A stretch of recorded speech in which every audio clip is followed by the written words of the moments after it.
किती लायकीच्या पोटचा आहे मला माहित आहे. गोडवाड बोलतो, असं असं झालं म्हणतो, येळ आला की गोडा लावतो.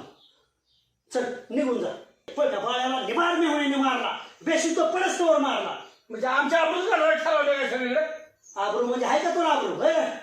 हा आबरूच्या पोटच्या चांगल्या माणसाच्या आबरू खातो का? अरे ते रांड्याला आमच्या सुटला असतं तर पळता थोडी झाली असते आमची.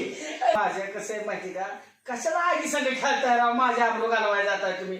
बाळासाहेबांच्या नादी लागणं म्हणजे कोणा होय स्वतःला आग समजून घेतो काय? रामभाऊ कोण आहे? बघ स्वतःला आग समजायचं नाही.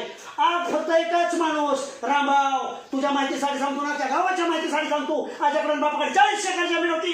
गावचा पुरा करण्यासाठी त्यांनी 35 एकर केली. त्यांची शिबी आवलाद आहे. राहिलेली 5 एकर फुकीन काय करा नादच पुरा करेन. 5 वर्ष झालं ऐकतोय आम्ही, फुकून टाकेन फुकून टाकेन. कोणाची भुकचाल? कोणाची भुकचाल? ती राहिलेली 5 एकर बायकोच्या नाव आणि कोणाची भुकचाल? अरे किती वेळा सांगू, ते माझी बायको आहे, मी तिचा नवरा आहे. तू